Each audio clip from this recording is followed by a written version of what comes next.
नमस्कार। सौर विज्ञान 2025 जीएस मंत्रा अकल गुरुकुल को मु आपनको समस्तଙ୍କୁ स्वागत करूचे, शुभेच्छा जणाउचे, शुभकामना जणाउचे। सौर विज्ञान एक चमत्कार। आमे आसंता 25 वर्ष को এই ଚମତ୍କାରର ବର୍ଷ ଭାବରେ ଗ୍ରହଣ କରିଛେ।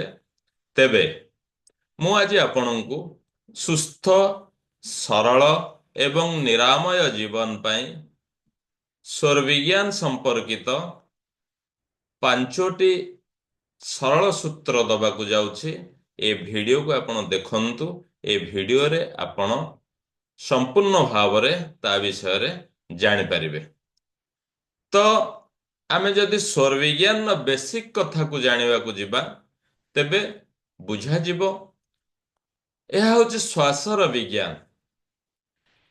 କେଉଁ ନୋଷ୍ଟ୍ରିଲରେ ଆମର ଦୀର୍ଘ ଶ୍ୱାସ ଆସୁଛି, ତୀବ୍ର ବେଗରେ ଶ୍ୱାସ ଆସୁଛି, ଶ୍ୱାସର ସ୍ପିଡ ରହୁଛି ବା ଅଧିକ ପରିମାଣରେ ଶ୍ୱାସ ଆସୁଛି, ସେଇ ସ୍ୱର ଆମର ଆକ୍ଟିଭ ଅଛି ବୋଲି ଆମେ ଭାବିବା। ତ ସମସ୍ତ ନାଡିମାନଙ୍କ ମଧ୍ୟରୁ ଆମେ ତିନୋଟି ନାଡିକୁ ଅତିଶୟ ପ୍ରମୁଖ ନାଡି ଭାବରେ ଗ୍ରହଣ କରିଥାଉ।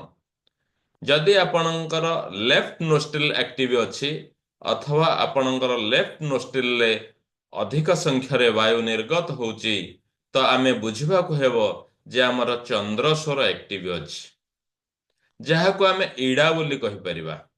ଯଦି ରାଇଟ୍ ସ୍ୱର ଆମର ଆକ୍ଟିଭ ଅଛି, ରାଇଟ୍ ନୋଷ୍ଟ୍ରିଲରେ ଅଧିକା ବାୟୁ ନିର୍ଗତ ହୁଏ, ବାୟୁ ଆସେ, ତେବେ ଆମେ ଏହାକୁ ପିଙ୍ଗଲା ସ୍ୱର କହିପାରିବା ବା ସୂର୍ଯ୍ୟ ସ୍ୱର କହିପାରିବା। ଯଦି ଦୁଇଟି ନୋଷ୍ଟ୍ରିଲରେ ସମାନ ଭାବରେ ଆସେ, ତେବେ ଆମେ ଏହାକୁ ଚନ୍ଦ୍ର ସ୍ୱର ବୋଲି କହିପାରିବା। ଏ ବିଷୟରେ ଅଧିକା ଜାଣିବା ପାଇଁ ବା ନାଡି ଶୋଧନ ପାଇଁ ଆପଣ ଆମ ସହିତ ଯୋଗାଯୋଗ କରିପାରିବେ। ତ ଏବେ ଆସନ୍ତୁ ଜାଣିବା କଣ ଏମିତି ପାଞ୍ଚଟି ଉପାୟ ଅଛି ଯୋଉ ପାଞ୍ଚଟି ଉପାୟ କରିବା ଦ୍ୱାରା ବ୍ୟକ୍ତି ତାର ସମ୍ପୂର୍ଣ୍ଣ ଜୀବନଟି ଏକ ଦୀର୍ଘ ଜୀବନ ବିତେଇ ପାରିବ, ସରଳ ସୁସ୍ଥ ଜୀବନ ବିତେଇ ପାରିବ। ତ ପ୍ରଥମେ ଦେଖନ୍ତୁ, ଆମେ ଯେତେବେଳେ ପ୍ରଭାତରୁ ଶଯ୍ୟା ତ୍ୟାଗ କରୁଛନ୍ତି, ପ୍ରଥମେ ଆପଣଙ୍କର ସ୍ୱରକୁ ଚେକ୍ କରନ୍ତୁ। କେଉଁ ନୋଷ୍ଟ୍ରିଲରେ ଆପଣଙ୍କର ଅଧିକା ପ୍ରାଣବାୟୁ ଆସୁଛି, ତାକୁ ଚେକ୍ କରନ୍ତୁ। ଆପଣ ସେଇ ଚେକ୍ କରିବା ସମୟରେ ପ୍ରଥମେ କଣ କରନ୍ତୁ, ସୃଷ୍ଟିରୁ ଏକ ସକାରାତ୍ମକ ବାୟୁକୁ ଗ୍ରହଣ କରନ୍ତୁ। ଯୋଉ ବାୟୁକୁ ଗ୍ରହଣ କରୁଛନ୍ତି, ଆପଣ ନାଭିମଣ୍ଡଳ ପାଖରେ ରଖନ୍ତୁ। ସେ ନାଭିମଣ୍ଡଳ ପାଖରେ କେତେ ସମୟ ରଖିବେ ନା ଆପଣଙ୍କର ସାଧ୍ୟ ମତେ ଯେତେ ସମୟ ଅଧିକ ଆପଣ ରଖିପାରିବେ ତାହାକୁ ସେଇ ଜାଗାରେ ରଖିବେ ଏବଂ ଅନୁଭବ କରିବେ, ନିଜ ସହିତ ଚେଷ୍ଟା କରିବେ ସେ ପ୍ରାଣବାୟୁକୁ ଆମେ ଶରୀରର ପ୍ରତ୍ୟେକ ଅଂଶକୁ ଆମେ ଛାଡୁଛନ୍ତି, ପ୍ରତ୍ୟେକ ଅଂଶକୁ ପ୍ରେରିତ କରୁଛନ୍ତି। ହେଲେ ଆମର ସମସ୍ତ ନାଡିଆ, ଆମର ବିଶ୍ୱାସ ଅଛି ଆମ ଶରୀରରେ 72,000 ନାଡି ରହିଛି, ସମସ୍ତ ନାଡି ଆମର ଆକ୍ଟିଭ ହେବେ, ଯାହାକି ଆମକୁ ବହୁତ ସୁନ୍ଦର ଜୀବନ ବଞ୍ଚିବାରେ ସହାୟକ ହେବ। ଏଥିରୁ ଆମେ ସବୁ ରୋଗରୁ ମଧ୍ୟ ମୁକ୍ତି ପାଇପାରିବା। ଇଏ ହେଲା ଆପଣଙ୍କର ପ୍ରଥମ ଟିପ୍ସ। ଦ୍ୱିତୀୟରେ ଆମେ କଣ କରିବା ନା, ଆମର ଯୋଉ ସ୍ୱର ଆକ୍ଟିଭ ଅଛି, ଆମେ ଯେତେବେଳେ ଶଯ୍ୟା ତ୍ୟାଗ କରୁଛେ, ଭୂମିରେ ପାଦ ଦଉଛେ, ସେଇ ପାଦଟି ପ୍ରଥମେ ରଖିବା। ସେଇ ପାଦଟି ପ୍ରଥମେ ରଖିବା, ତା ଦ୍ୱାରା କଣ ହୁଏ ନା ଆମର ଇମ୍ୟୁନିଟି ପାୱାର ବଢିବ ଏବଂ ଦିନ ତମାମ, ସମ୍ପୂର୍ଣ୍ଣ ଦିନ ତମାମ ଆମେ ଊର୍ଜାବାନ ରହିବା, ଶକ୍ତିମାନ ରହିବା। ତ ଜୀବନରେ ୟାକୁ ସବୁ ଆଡ୍ କରନ୍ତୁ। ସୌର ବିଜ୍ଞାନ ଏକ ଏଭଳି ବିଜ୍ଞାନ ଯାହା ମା ପାର୍ବତୀ ଭଗବାନ ଶିବଙ୍କୁ ଏକ ସମୟରେ ପଚାରିଥିଲେ ଯେ ମଣିଷ ବହୁତ ସମୟରେ ହତାଶ ହେଇଯାଏ, ଏଭଳି ଏକ ବିଜ୍ଞାନ କୁହନ୍ତୁ, ଏଭଳି ଏକ ଶାସ୍ତ୍ର କୁହନ୍ତୁ ବା ଏଭଳି ଏକ ଉପାୟ କୁହନ୍ତୁ ଯେଉଁ ଉପାୟକୁ ଅବଲମ୍ବନ କଲେ ସାଧାରଣ ବ୍ୟକ୍ତିଟିଏ ଅସାଧାରଣ ବ୍ୟକ୍ତିତ୍ୱ ହେଇପାରିବ। ତ ଏଇ ପ୍ରସଙ୍ଗରେ ଭଗବାନ ଶିବ ମାଙ୍କୁ ଯେଉଁ ଯେଉଁ ଉତ୍ତର ଦେଇଥିଲେ ତାହା ସୌର ଉଦୟରେ ସ୍ଥାନିତ ହେଇଛି। ଆପଣ ସୌର ଉଦୟରୁ ଏ କଥା ମଧ୍ୟ ଜାଣିପାରିବେ।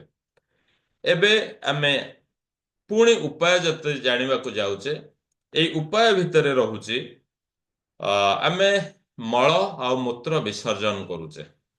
ଯେତେବେଳେ ଆମେ ମଳତ୍ୟାଗ କରୁଛେ ବା ମଳ ବିସର୍ଜନ କରୁଛେ, ଆପଣମାନଙ୍କର ଯୋଉଟା କି ପିଙ୍ଗଲା ରାଇଟ୍ ସ୍ୱର ବା ସୂର୍ଯ୍ୟ ସ୍ୱର ଆପଣଙ୍କର ଆକ୍ଟିଭ ହେବା ଦରକାର। ଯଦି ଏ କଥାକୁ ଆପଣ ଠିକରେ କରିପାରୁନାହାନ୍ତି, ତେବେ ଅତି ସରଳ ଭାବରେ ଆପଣ ଯେତେବେଳେ ମଳତ୍ୟାଗ କରୁଛନ୍ତି ବା ମଳ ବିସର୍ଜନ କରୁଛନ୍ତି, ଆପଣଙ୍କର ଲେଫ୍ଟ ନୋଷ୍ଟ୍ରିଲକୁ ଆପଣ ଚିପିକି ଧରନ୍ତୁ ଏବଂ ସେହି ସମୟରେ ଆପଣଙ୍କର ପାଟି ପୁରା ବନ୍ଦ ରହିବ। ଏଇଭଳି ଭାବରେ ଆପଣ ମଳତ୍ୟାଗ କରନ୍ତୁ।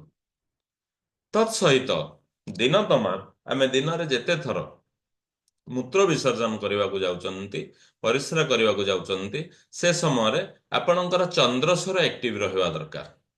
ଏଇ ଯୋଉ ଚନ୍ଦ୍ରସ୍ୱର ଆକ୍ଟିଭ, ତାକୁ ଯଦି ଏସବୁ ନାଡି ଶୋଧନ ଦ୍ୱାରା ଏହା ଅତି ସରଳ ଭାବରେ ହେଇପାରିଥାଏ। ତେବେ ପ୍ରଥମେ ପ୍ରଥମେ ଆମେ ଯେବେ ଅଭ୍ୟାସ କରିବା, ଆମର ରାଇଟ୍ ନୋଷ୍ଟ୍ରିଲକୁ ଆମେ ଚିପିକି ଆମେ ମୂତ୍ର ବିସର୍ଜନ କରିପାରିବା। ତ ଏଇଭଳି ଭାବରେ, ଏବଂ ଯୋଉ ସମୟରେ ଆମେ ମଳ ବିସର୍ଜନ ପାଇଁ ଯାଉଛେ, ସେ ସମୟରେ ଦୁଇଟି କ୍ରିୟା ଏକାବେଳେ ହୁଏ। ସେ ସମୟରେ ଆପଣଙ୍କର ସୂର୍ଯ୍ୟସ୍ୱର ଚାଲିବାରେ ଠିକ ରହିଛି।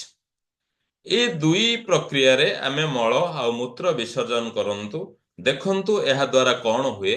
ଯଦି ଏଇଭଳି ଆମେ ମୂତ୍ର ବିସର୍ଜନ କରୁଛେ, ଆମର କିଡନୀ ସବୁବେଳେ ଆମ ଜୀବନ ଥିବା ପର୍ଯ୍ୟନ୍ତ ସୁସ୍ଥ ରହେ।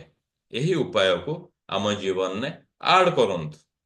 ଯଦି ତାପରେ ତୃତୀୟ ଟିପ୍ସକୁ ଆମେ ଯିବା, ଆମେ ଯେତେବେଳେ ଭୋଜନ ଗ୍ରହଣ କରୁଛନ୍ତି, ଆମେ ଯେବେ ଭୋଜନ ଗ୍ରହଣ କରୁଛନ୍ତି, ଆମର ସୂର୍ଯ୍ୟ ସ୍ୱର ଆକ୍ଟିଭ ରଖିକି ଆପଣ ଭୋଜନ ଗ୍ରହଣ କରନ୍ତୁ, ଯାହାଦ୍ୱାରା ପାଚନ କ୍ରିୟା ବହୁତ ସୁନ୍ଦର ଭାବରେ ହେଇଥାଏ। ଏବଂ ଏହା ଦ୍ୱାରା, ଏବଂ ଆପଣଙ୍କର ମଳ ବିସର୍ଜନ ଯଦି ଆମେ କହୁଥିବା ମୁତାବକ ସୌର ପ୍ରକ୍ରିୟା ସହିତ ଆମେ କରନ୍ତି, ପେଟ ସମ୍ପର୍କିତ କୌଣସି ବି ବ୍ୟାଧି ଆମ ଜୀବନରେ ରହିବ ନାହିଁ। ଏହା ସହିତ ଯଦି ଲିକ୍ୱିଡ ଫର୍ମରେ ଆମେ କିଛି ଗ୍ରହଣ କରୁଛନ୍ତି, ଯେମିତିକି ପାଣି ହେଇପାରେ, କୋଲ୍ଡ ଡ୍ରିଙ୍କସ୍ ହେଇପାରେ, ସରବତ ହେଇପାରେ, ଯଦି ଲିକ୍ୱିଡ ଫର୍ମରେ ଆମେ ଗ୍ରହଣ କରୁଛନ୍ତି, ତେବେ ଆମର ଚନ୍ଦ୍ରସ୍ୱର ଆକ୍ଟିଭ ରହିବା ବାଞ୍ଛନୀୟ ଅଟେ। ଚତୁର୍ଥରେ, ଯଦି ଆମେ ଚତୁର୍ଥ ଉପାୟକୁ ଜାଣିବାକୁ ଯିବା, ତେବେ ଯଦି ଶରୀରରେ ଆପଣଙ୍କର କୌଣସି ଅଂଶରେ କିଛି ଦରଦ ଥାଏ, ଶରୀରରେ ଯଦି କୌଣସି ଅଂଶରେ ଆପଣଙ୍କର ଦରଦ ଥାଏ, ତେବେ ଆପଣ ସେଇ ସମୟରେ ଚେକ୍ କରନ୍ତୁ ଆପଣଙ୍କର କୋଉ ସ୍ୱର ଆକ୍ଟିଭ ଅଛି। ଆପଣଙ୍କର ଚନ୍ଦ୍ରସ୍ୱର ଆକ୍ଟିଭ ଅଛି ନା ସୂର୍ଯ୍ୟ ସ୍ୱର ଆକ୍ଟିଭ ଅଛି। ଯୋଉ ସ୍ୱର ଆପଣଙ୍କର ଆକ୍ଟିଭ ଥିବ, ଆପଣ ସେଇ ସ୍ୱରଟିକୁ ମନେ କରନ୍ତୁ ଆପଣଙ୍କର ଇଡା ବା ଚନ୍ଦ୍ରସ୍ୱର ଆକ୍ଟିଭ ଅଛି, ଆପଣ ଲେଫ୍ଟ ନୋଷ୍ଟ୍ରିଲକୁ ବନ୍ଦ କରିଦିଅନ୍ତୁ, ଆପଣଙ୍କର ରାଇଟ୍ ନୋଷ୍ଟ୍ରିଲରେ ଚାଲିବା ପାଇଁ ଦିଅନ୍ତୁ। ଦେଖନ୍ତୁ ଖୁବ୍ କମ ସମୟ ଭିତରେ ଆପଣଙ୍କର ଶରୀରର ଦରଦ ଅଚାନକ ଉଭେଇଯିବ। ଏହା ଏକ ଅଚୁକ ଉପାୟ ଅଟେ। ସ୍ୱର ବିଜ୍ଞାନ ଏକ ଏଭଳି ବିଜ୍ଞାନ, ପ୍ରତ୍ୟେକ ଅସମ୍ଭବକୁ ସମ୍ଭବ କରିବାର ଶକ୍ତି ସ୍ୱର ବିଜ୍ଞାନରେ ଥାଏ। ଏହାର ଅଧିକରୁ ଅଧିକା ଜାଣିବା ପାଇଁ ଆପଣ ଆମ ସହିତ ଯୋଗାଯୋଗ କରିପାରିବେ। ଏବେ ଆମେ ଜାଣିବା ଆଜି ଯୋଉ ପାଞ୍ଚଟି ଉପାୟ ମୁଁ ଆପଣଙ୍କୁ ଦବାକୁ ଯାଉଛି, ଏହାର ପଞ୍ଚମ ଉପାୟ। ପ୍ରତିଦିନ ଆପଣଙ୍କର କମ୍ଫର୍ଟେବୁଲ ଟାଇମରେ, ଆପଣଙ୍କୁ ଯୋଉ ସମୟ ସୁବିଧା ହଉଛି, ଯଦି ଆପଣ 30 ମିନିଟ ଏଇ ଅଭ୍ୟାସ କରନ୍ତି, ତେବେ ଆପଣଙ୍କର ଶାରୀରିକ ସୁସ୍ଥ ରହିବାରେ ସବୁବେଳେ ସକ୍ଷମ ହେବେ। ଏହା ଅନ୍ୟ ଏକ ବହୁତ ସୁନ୍ଦର ଉପାୟ। କଣ କରିବେ ନା, ଆପଣ ଯେତିକି ସମୟ ଦେବେ ଆପଣଙ୍କ ଜିଭକୁ ଓଠର ଭିତର ପଟେ ତଳକୁ ଏବଂ ଓଠର ଉପର ପଟେ ଉପରକୁ କିଛି ସମୟ ଏମିତି କରିକି ରହିବା ପାଇଁ, ଯେମିତି କି ଦେଖନ୍ତୁ